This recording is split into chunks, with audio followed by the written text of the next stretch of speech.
Hi everyone, welcome to the channel. आज की इस वीडियो सेशन में हम बात करेंगे 25 क्वेश्चंस जो हमारे पास इंग्लिश सेक्शन पे बेस्ड रहने वाले हैं। आपने क्या करना है, वीडियो को पॉज करना है और पहले खुद आंसर देने की कोशिश करना है और वीडियो के एंड पे कमेंट बॉक्स में ज़रूर बताना है कि आपने कितने क्वेश्चंस यहाँ पे ठीक किए हैं।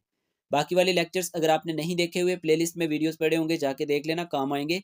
क्योंकि हमने कंप्यूटर सेक्शन भी कंप्लीट कर लिया है। इंडियन जीके की बात करें, JNK जीके की बात करें, तो आप जाके देख सकते हैं। आप क्या करेंगे, वीडियो को पॉज कर लेंगे और पहले खुद आंसर देने की कोशिश करेंगे। ठीक है। आज का पहला क्वेश्चन आपसे पूछा गया है, what does the idiom break the ice mean. इसका आंसर क्या है, ब्रेक द आइस मीन। चलिए बताएं, ब्रेक द आइस का मतलब क्या है। चार ऑप्शन आपके सामने हैं। To create a problem, to initiate a conversation in a social setting, to break a solid object, to avoid meeting people. क्या आंसर रहेगा इस क्वेश्चन का। ब्रेक द आइस का मतलब आपको बताना है। इस क्वेश्चन का आंसर रहेगा to initiate a conversation in a social setting. Option number 20 का सही आंसर रहने वाला है। ठीक है। देखिए, अगर हम बात करते हैं ना ब्रेक द आइस, इसका मतलब क्या होता है, खामोशी खत्म करना। यहाँ पे इसका मतलब ये निकलेगा। ठीक है। तो आपने याद रखना है कि ब्रेक द आइस का मतलब अगर खामोशी खत्म करना है तो हमारे पास जितने भी ऑप्शंस दिए गए थे, तो यहाँ पे जैसे बी ऑप्शन है, इसका मतलब ही क्या निकल रहा है, to initiate a conversation in a social setting. तो यही इसका आंसर सही रहने वाला है। ठीक है। इस तरह से आपको क्वेश्चंस दिए जाएंगे इडियम्स और फ्रेजेस पे, तो आपको वहां पे गलत नहीं करने हैं।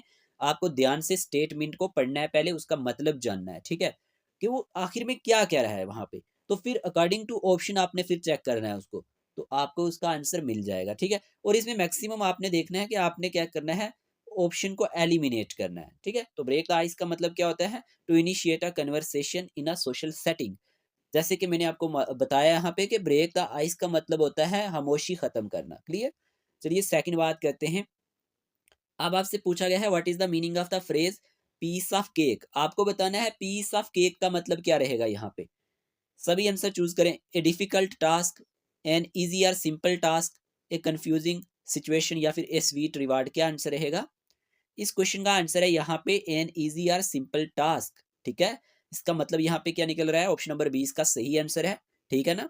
मतलब कोई किसी काम या किसी चीज का बहुत आसान हो जाना, बहुत ही इजी काम कोई हो। ठीक है। तो उसे हम क्या कहते हैं, पीस ऑफ केक के तौर पे हम यूज करते हैं। ठीक है। तो यहाँ पे इसका आंसर क्या रहेगा, एन इजी और सिंपल टास्क। ठीक है जी, समझ आया। पीस ऑफ केक का मीन यहाँ पे क्या निकल रहा है, किसी काम या चीज का बहुत क्या हो जाना, इजी हो जाना, आसान हो जाना। तो यहाँ पे आपको ये समझ आ चुकी होगी कि इस तरह की क्वेश्चंस जो होते हैं उनको कैसे करना होता है। ठीक है ना। चलिए अब बात करते हैं थर्ड। आपसे पूछा गया है, that child died dash heavy fever. बताएं क्या आंसर रहेगा। चार ऑप्शन आपके सामने हैं, आपको आंसर चूज करना है। That child died dash heavy fever, क्या आंसर रहेगा। प्रीपोजिशन से ये पूछा गया है। इस क्वेश्चन का आंसर है ऑफ, ऑप्शन नंबर सी। देखें, ये जो ऑफ है ना, ओ एफ ऑफ, इसका यूज जो होता है ये हमारे पास कि काज ऑफ डेथ की अगर हम बात करते हैं ना, किसी की डेथ होती है मतलब किसी काज से, तो वहां पे इसी का यूज होता है। देखिए, that child died of heavy fever. ठीक है।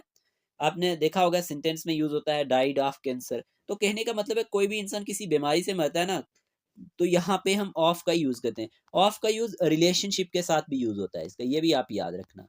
ठीक है। तो यहाँ पे आपको मालूम होना चाहिए कि यूज ऑफ कहाँ कहाँ पे होता है। जैसे मैंने बोला आपको कि रिलेशन और कनेक्शन के साथ इसका यूज होता है।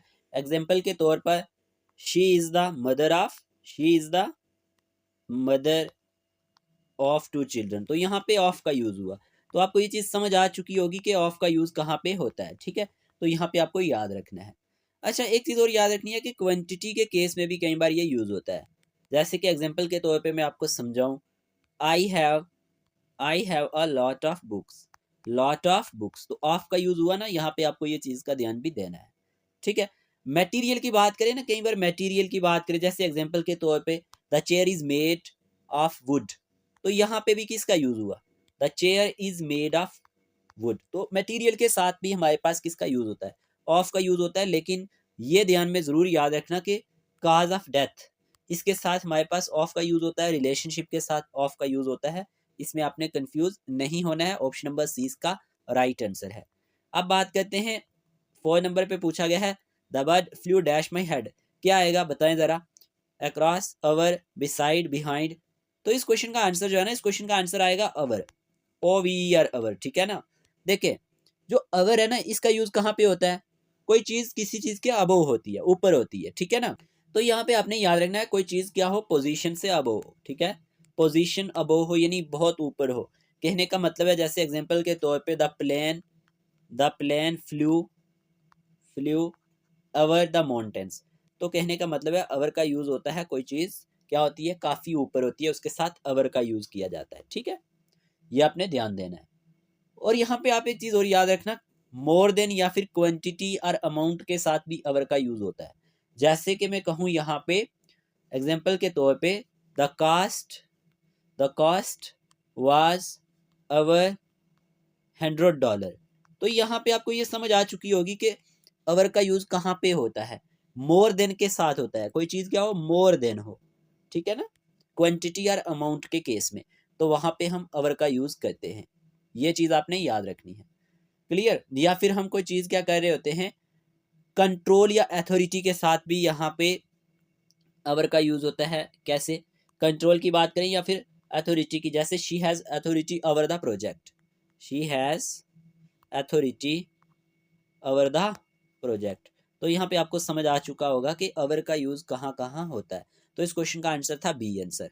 चलिए नेक्स्ट बात करते हैं। क्वेश्चन नंबर 5 पूछा गया, there is dash fish in dash bottle. क्या आएगा, आर्टिकल से क्वेश्चन आया है। इस क्वेश्चन का आंसर है यहाँ पे there is a fish in the bottle, ठीक है। आपको ये पता होना चाहिए ए क्या आर्टिकल है, और ए का यूज कहाँ पे होता है, A is used before a noun. Noun से पहले यूज होता है that starts with a consonant sound, जो किससे शुरू हो, कंसोनेंट साउंड के साथ। और यहाँ पे जो हमारे पास यहाँ पे दा है, अब यहाँ पे आपको याद रखना है the is use to refer to specific और पार्टिकुलर नाउन। जो किसको रेफर करे, किसी स्पेसिफिक या पार्टिकुलर नाउन को, तो उसके साथ हम दा का यूज करते हैं। और नो आर्टिकल का यूज भी होता है। नो आर्टिकल का यूज बहुत जगह होता है, जैसे कि एक एग्जांपल मैं दूं आपको, used before proper noun, uncountable noun, languages के साथ, ठीक है ना। नो आर्टिकल का यूज होता है। इसका आंसर क्या है, there is a fish in the bottle. अब यहाँ पे जैसे dash light comes from the sun, तो मुझे बताओ क्या आएगा। अभी मैंने आपको बताया कि अनकाउंटेबल नाउन के साथ हम किसका यूज करते हैं, नो आर्टिकल का यूज करते हैं। इसका आंसर भी नो आर्टिकल है, ठीक है। यहाँ पे कुछ भी नहीं आएगा, यहाँ सीधा ही सही सेंटेंस है, लाइट कम्स फ्रॉम द सन, ठीक है। तो ये पॉइंट्स आपने ध्यान रखने के अनकाउंटेबल नाउन के साथ हम किसी भी आर्टिकल का यूज नहीं करते हैं, वहां पे नो आर्टिकल का यूज होता है। और यहाँ पे अनकाउंटेबल नाउन कौन से हो गए, जिन्हें हम गिन नहीं सकते। लाइट को हम नहीं गिन सकते, वाटर को हम नहीं गिन सकते, मिल्क को हम नहीं गिन सकते, इस तरह के जो होते। एयर की बात करें, समझ आया होगा आपको। फिर यहाँ पे पूछा गया है, you dash finish your work before the deadlines.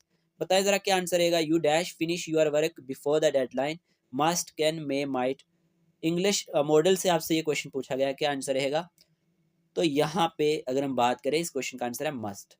अब मस्ट का यूज कहाँ पे होता है, यूज ऑफ मस्ट जो है ना, अगर हम बात करते हैं, टू इंडिकेट करता है दैट समथिंग इज नेसेसरी और इंपॉर्टेंट। कोई चीज क्या हो, नेसेसरी हो या इंपॉर्टेंट हो, उसके साथ हम मस्ट का यूज करते हैं। और यहाँ पे सेंटेंस में आपको लग ही रहा होगा, you dash finish your work before the deadline, deadline से पहले आपने अपने काम को खत्म करना है, तो मस्ट होगा, ठीक है। ये पॉइंट आपने याद रखना है। यहाँ पे ऑप्शन नंबर ए इसका सही आंसर रहेगा। फिर पूछा गया है, ही dash speak French fluently when he was younger. बताया जरा, अब ध्यान से पढ़ना है इस सेंटेंस को, ही dash speak French fluently when he was younger. क्या रहेगा आंसर, चार ऑप्शन आपके सामने हैं, शुड, कुड, मस्ट, वुड। इस क्वेश्चन का आंसर है हमारे पास यहाँ पे कुड, ठीक है। देखिए ऑप्शन नंबर 20 का सही आंसर है। अब कुड की जब बात की जाती है, आपको ये मालूम होना चाहिए कि यूज ऑफ कुड मॉडल जो है, ये हमारे पास डिस्क्राइब करता है पास्ट एबिलिटी को। तो यहाँ पे अगर आप सेंटेंस को देखेंगे ना, speak French fluently when he was younger, जब वो क्या था, यंगर था, तब वो अच्छी इंग्लिश बोलता था, ठीक है ना, फ्लुएंटली। तो यहाँ पे कहने का मतलब है, यहाँ पे कुड आएगा। ऑप्शन नंबर 20 का सही आंसर है।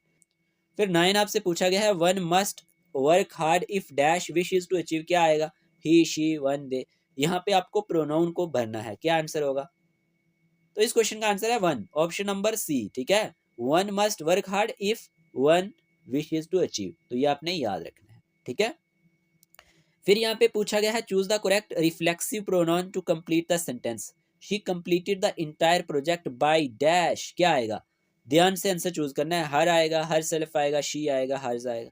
इस क्वेश्चन का आंसर यहाँ पे रहेगा हमारे पास हर सेल्फ, ठीक है। ऑप्शन नंबर 20 का सही आंसर है, she completed the entire project bye her self. देखिए जो रिफ्लेक्सिव प्रोनाउन होते हैं ये ऐसे वर्ड्स होते हैं जैसे माई सेल्फ की बात करें, ठीक है ना, अवर सेल्फ की बात करें, हिम सेल्फ की बात करें, हर सेल्फ की बात करें, इट सेल्फ की बात करें, अवर सेल्फ की बात करें, तो ये रिफ्लेक्सिव प्रोनाउन में आते हैं। तो यहाँ पे बी ऑप्शन सही आंसर रहेगा। ठीक है, अगर आपको स्टडी मटेरियल चाहिए, ठीक है, जेके एसएसबी के सभी एग्जाम्स के लिए, तो ये आपको मिल जाएगा, जिसमें 2000 प्लस एमसीक्यूज जेएंडके जीके पे टॉपिक वाइज मिल जाएंगे, 2000 प्लस एमसीक्यूज कंप्यूटर सेक्शन पे मिल जाएंगे with theoretical portion, science theory plus important MCQs आपको मिल जाएंगे, English notes with practice set, important 500 MCQs की पीडीएफ जो जेके एसएसबी ने 2014 से 24 के बीच में पूछे हैं, फुल लेंथ मॉक टेस्ट आपको मिल जाएंगे जेकेपी कांस्टेबल एग्जाम के लिए, current affairs national and international level के आपको मिल जाएंगे जेएंडके के भी साथ में, और इंडियन जीके विद एमसीक्यूज, और साथ ही साथ 2 ईयर पेड ग्रुप सब्सक्रिप्शन आपको मिल जाएगी ₹499 में। कोई भी इंटरेस्टेड एस्पिरेंट होगा तो हमें आप व्हाट्सएप मैसेज डाल देना, जो स्क्रीन पे आपको नंबर दिख रहा है। ठीक है, और यहीं पे अगर आपको टेस्ट देने हैं जेकेपी कांस्टेबल एग्जाम के लिए ओएमआर बेस्ड टेस्ट, तो हमने यहाँ पे 4 टेस्ट आपके कंडक्ट करवाए हैं, एक बच रहा है, आप दे सकते हैं, ₹99 फी रहने वाली है इसकी। और यहीं पे हमारे पास Jammu and Kashmir high court junior assistant exam के लिए भी टेस्ट चल रहे हैं, तो 4 टेस्ट हो चुके हैं, एक बच रहा है, इसकी फ़ी भी ₹99 रहने वाली है। कोई भी आपका बहन भाई Jammu and Kashmir high court junior assistant की तैयारी कर रहा है तो आप इन्हें इन्फॉर्म कर देना, ये भी टेस्ट दे सकते हैं। ठीक है, टेस्ट देने से ये होता है आपको पता चल जाता है एग्जाम में हमने कैसे स्कोर करना है, फाइनल एग्जाम में हमने कैसे नेगेटिव से बचना है ओवरऑल। आगे बात करते हैं, आपसे पूछा गया है आइडेंटिफाई द टेंस, आपको आइडेंटिफाई करना है, पहचानना है कि इसमें कौन सा टेंस यूज हुआ है। I will represent him in court, क्या आएगा? तो इस क्वेश्चन का आंसर यहाँ पे क्या रहेगा? Simple present, simple future, simple past, future continuous. इसका आंसर है सिंपल फ्यूचर, याद रखना। यहाँ पे आपको मालूम होना चाहिए विल का यूज हुआ है, ठीक है ना। और विल या शैल की बात करें, जो ये बेस फॉर्म ऑफ वर्ब होती हैं, ये हमारे पास ऐड की जाती हैं, याद रखना, सिंपल फ्यूचर में। तो यहाँ पे इस क्वेश्चन का आंसर है बी। इस तरह से आपको पूछा जाता है तो आपने याद रखना है। फिर यहाँ पे पूछा गया है आइडेंटिफाई द टेंस, आपको आइडेंटिफाई करना है टेंस। शी स्पीक्स वेल, बताएं क्या आंसर आएगा? Present perfect, simple perfect, present continuous, simple future, क्या आंसर होगा? तो इसका आंसर यहाँ पे रहने वाला है सिंपल प्रेजेंट, ठीक है ना, सिंपल प्रेजेंट यहाँ पे रहेगा। शी स्पीक्स वेल, तो आपने पहचान लिया होगा इसकी टेंस को। तो नेक्स्ट क्वेश्चन की बात करते हैं, पूछा गया है my mother dash up early in the morning, क्या होगा आंसर? तो इसका आंसर है यहाँ पे gets, my mother gets up early in the morning, ठीक है, तो ये आपने याद रखना है। फिर यहाँ पे अगर हम बात करते हैं ना वर्ब गेट्स की, तो ये क्या है? Is in the simple present tense में, which is use to describe habitual actions और रूटीन्स। यहाँ पे पूछा गया है आपसे identify the misspelled word, बताए क्या रहेगा आंसर? आपको मिस स्पेल्ड वर्ड को पहचानना है, कौन सा इसमें से गलत है यहाँ पे। तो यहाँ पे अगर हम बात करते हैं ना, इस क्वेश्चन का आंसर है बी, ठीक है, एकोमोडेशन। ये हमारे पास बी यहाँ पे जो है ना ये गलत है, इसका जो करेक्ट स्पेलिंग है ये है हमारे पास ACCOMMODATION, ठीक है। एकोमोडेशन होता क्या है? कोई रहने की जगह हो जैसे, ठीक है। पूछा गया है identify the misspelled word, choose the misspelled word from the following options, क्या रहेगा? 4 आपके सामने वर्ड दिए गए हैं, इस क्वेश्चन का आंसर है ऑप्शन नंबर बी, ठीक है, रिसीव। तो यहाँ पे बी जो है ना ये हमारे पास मिस स्पेल्ड वर्ड है, तो करेक्ट स्पेलिंग क्या है? RECEIVE। इस तरह से आपको पूछा जाएगा तो आपने गलत नहीं करना है। फिर यहाँ पे पूछा गया आइडेंटिफाई द रिलेटिव क्लॉज, मैंने आपको पढ़ाए हुए हैं रिलेटिव क्लॉज, तो आपको बताना है यहाँ पे कौन सा रिलेटिव क्लॉज है, कौन सा ऐसा सेंटेंस है जिसमें रिलेटिव क्लॉज यूज हुआ है। 4 ऑप्शन आपके सामने, क्या आंसर रहेगा? इसका आंसर है यहाँ पे A option, she is the girl who one the competition. अब हु यूज हुआ ना यहाँ पे, तो यहाँ पे आपको ध्यान देना था इसी तरह से, ठीक है। Who one the competition is the relative clause, ठीक है, ये प्रोवाइड करता है क्या? More information about the girl.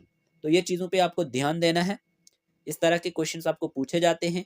Who किसके साथ यूज होता है? हु रेफर करता है लोगों को, रेफर्स टू पीपल, ठीक है। और विच की बात करें, जैसे विच रेफर्स करता है थिंग को या फिर आइडियाज को, ठीक है, इस तरह से आपको याद रखना है। एनिमल्स की बात करें, fill in the blanks with relative pronoun, आपको यहाँ पे ब्लैंक को भरना है एक रिलेटिव प्रोनाउन के साथ। This is the book dash I was talking about, क्या आएगा? विच, व्हाट, वेयर, व्हेन। इसका आंसर है यहाँ पे विच। देखिए मैंने अभी आपको बोला कि विच का यूज होता है, विच रेफर करता है एनिमल्स को, थिंग्स को या फिर आइडियाज को। क्वेश्चन नंबर 18 पूछा गया है choose the synonym of the word furtive, क्या आंसर रहेगा? देखिए इसका मतलब होता है हमारे पास खुफिया नजर जिसकी किसी की हो। तो यहाँ पे 4 ऑप्शन आपके सामने, क्या आंसर रहेगा? तो इसका आंसर है ना, जैसे सिनोनिम क्या होता है? सेम मीनिंग, तो इसका आंसर है यहाँ पे ऑप्शन नंबर बी, ठीक है ना। मैंने कहा ना कि फुर्टिव का मीनिंग क्या बताया? कोई खुफिया नजर वाला इंसान इस तरह से।